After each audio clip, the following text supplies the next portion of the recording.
Hey stalkers, Firoz boys here. और आज हम लोग बात करने वाले हैं ब्रह्मास्त्र पार्ट 1 की स्टोरी के बारे में, या यूँ कहे कि उस स्टोरी को प्रेडिक्ट करने वाले हैं, एक फैन थ्योरी देखने वाले उस स्टोरी की। तो आप लोग को पता होगा कि ब्रह्मास्त्र ये मूवी 3 पार्ट में रिलीज होने वाली है, पार्ट 1, पार्ट 2 और पार्ट 3। और सबसे पहले आने वाला है पार्ट 1 2021 में। हो सकता है मिडल या एंड तक आ जाए। तो आज हम लोग उसी की स्टोरी को प्रेडिक्ट करने वाले हैं, या यूँ कहे कि एक फैन थ्योरी देखने वाले हैं। तो चलिए शुरू करते हैं।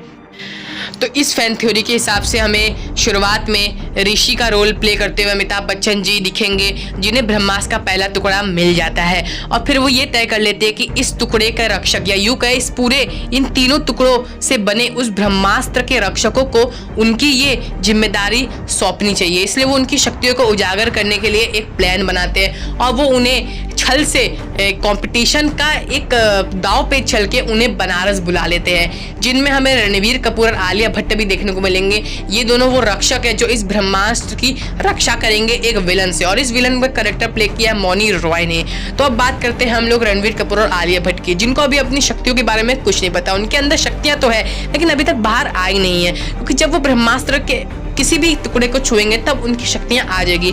और अगर वो आखिरी में पूरे ब्रह्मास्त्र को छू लेते तो उनकी सारी शक्तियां उनको मिल जाएगी। तो गाइस ये कहानी है और यही शक्तियां दिलाना चाहते हैं वो ऋषि यानी अमिताभ बच्चन जी।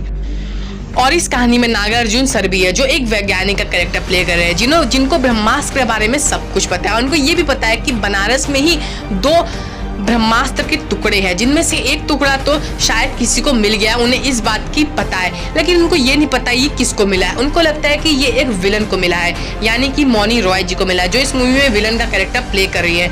अब ये विलन कैसी बनी है वो सब के बारे में हम लोग बाद में बात करेंगे, लेकिन पार्ट 1 में जितना दिखाना है जो थ्योरी है हम लोग सिर्फ उसकी बात करेंगे। तो चलिए पहले इस थ्योरी पे नजर डालते हैं। तो यहाँ पे नागार्जुन सर को ये लगता है कि वो जो पहला टुकड़ा है वो किसी को मिल चुका है। अब वो किसी बुराई को मिला होगा तो वो पूरा सत्यानाश कर सकती है। तो इसलिए वो ये तय करती है कि दूसरे टुकड़े को लेकर वो लंदन चले जाएंगे और एक सेफ जगह पे जाके उसको रख देंगे, और वो दूसरे टुकड़े को ढूंढने में लग जाते हैं। हमें दूसरी तरफ दिखाया जाता है कि रणबीर कपूर और आलिया भट्ट ये दोनों लोग आ जाते हैं, जो शिवा और आयशा का कैरेक्टर प्ले कर रहे हैं। ये दोनों आ जाते हैं उस कॉम्पिटिशन के लिए, और उस कॉम्पिटिशन में कैसे तैसे करके वो लोग जीत जाते हैं। वैसे तो वो लोग कैसे तैसे करके नहीं जीतते, ये सब प्लान होता है उसी आदमी का जो अमिताभ बच्चन को वो टुकड़ा ला के देता है। हाँ गाइज, अमिताभ बच्चन के पास शुरुआत से वो ब्रह्मास्त्र का पहला टुकड़ा नहीं होता है, वो अपने एक शिष्य द्वारा उन्हें मिलता है, और वो शिष्य कोई और नहीं होता है, वही होता है जो उस कंपटीशन को रखता है उस छल के लिए, जिस छल से वो बुलाना चाहता है उन लोगों को। वैसे वो कोई छल नहीं होता, वो एक दाव पेच होता है, जिस कारण रक्षकों को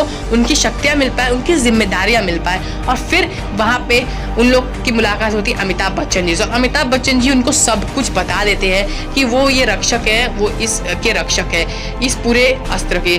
तभी उन्हें खबर मिलती है अपने शिष्य द्वारा कि उस शिष्य के भी कुछ शिष्य होते हैं, यूँ कहे कि वो जो अमीर आदमी होता है जो उनका शिष्य होता है, उनके कुछ आदमी होते हैं जो इनको ये खबर मिलती है कि एक वैज्ञानिक है जिसका रोल नागार्जुन सर प्ले कर रहे हैं, वो अस्त्र का एक टुकड़ा यानी ब्रह्मास्त्र का एक टुकड़ा लेकर लंदन चले गए। तो इस फैन थ्योरी में हमें ये भी दिखाया जाता है कि नागार्जुन सर को एक मंदिर में एक शिवलिंग के नीचे वो टुकड़ा मिल जाता है, इस कारण वो उसको पकड़ते हैं, लेते हैं और यहाँ से दूर कहीं चले जाते हैं उसको सेफ रखने के लिए। जब ये खबर यहाँ पे अमिताभ बच्चन जी को मिलती है तब वो ये तय कर लेते हैं कि अब हमें लंदन जाना है, और वो लंदन के लिए निकलने की तैयारी में लग जाते हैं, और वो रणबीर कपूर और आलिया भट्ट को भेजने की तैयारी में होते हैं। लेकिन तभी वहाँ पे इस विलन की एंट्री हो जाती है, यानी मौनी रॉय जी की एंट्री हो जाती है इस मूवी में।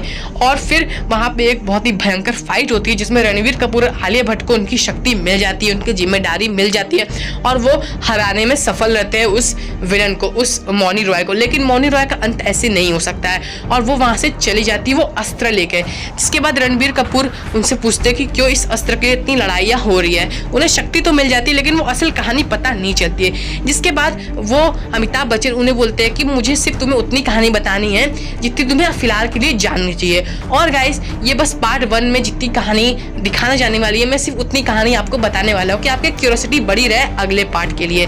ओके भाई, इस फैन थ्योरी के सेकंड पार्ट के लिए जो मैं कभी डालूंगा आगे।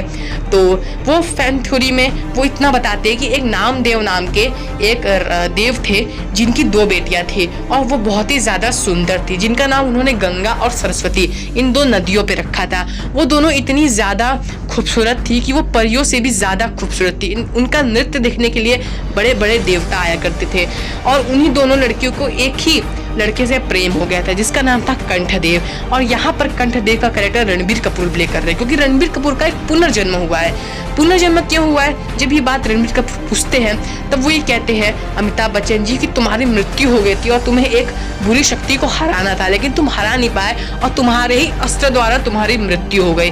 तो फिर ये पूछते हैं कि कंठदेव क्या इतने कमजोर थे? तो फिर अमिताभ बच्चन बताते हैं कंठदेव की एक कहानी, जिसमें कंठदेव एक बहुत ही बड़े राक्षस से लड़ते हैं और उसकी पूरी सेना को हरा देते हैं। जिसके बाद उन्हें ये पता चलता है कि कंठदेव बहुत ही ज्यादा शक्तिशाली है। फिर वो ये कहते हैं कि फिर कौन है जिसने कंठदेव को मारा? तो कहा कि उन्हीं के खुद के अस्त्र ने जो उन्हें ब्रह्मा जी ने दिया था। तो फिर वो उनसे पूछते ऐसा कौन सा अस्त्र? तब वो बताते कि ब्रह्मास्त्र, और उन्हीं के अस्त्र यानी ब्रह्मास्त्र से गला कटने के कारण मौत हो गई थी और वो ब्रह्मास्त्र 3 टुकड़ों में बढ़ गया था, और जिनमें से 2 टुकड़े भारत में गिरे और एक न्यूयॉर्क में। अब दूसरा टुकड़ा अभी लंदन में है और अब तुम्हें वो टुकड़ा लाना होगा। यहाँ पर रणबीर कपूर को कुछ कहानी में से थोड़ी बहुत चीजें पता चलती है, लेकिन उसे अभी तक ये पता नहीं चलता है कि असली विलन कौन है। वो कौन थी जो आई थी जिसने ब्रह्मास्त्र का वो एक टुकड़ा जो उनके पास था वो भी वो कहीं ले गए।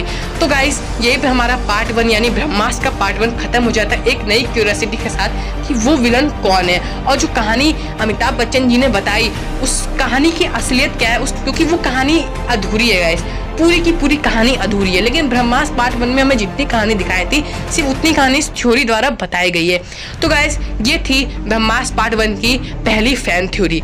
तो गाइस इस फैन थ्योरी में बहुत सारी चीजें हैं, लेकिन डिटेलिंग में जाना उतना अच्छा नहीं है। मैंने आपको सिर्फ उस फैन थ्योरी का जिस्ट बता दिया, यानी वो फैन थ्योरी क्या कहना चाहती थी मैंने आपको सिर्फ उतना बता दिया है, लेकिन मैंने कोई पार्ट छोड़ा नहीं है। अगर आपको वीडियो अच्छी लगी तो वीडियो को लाइक कर दो, शेयर कर दो, चैनल को जाकर सब्सक्राइब मार दो, और हाँ चैनल को सब्सक्राइब करके बन जाओ फ्यूरियस आर्मी। Bye bye.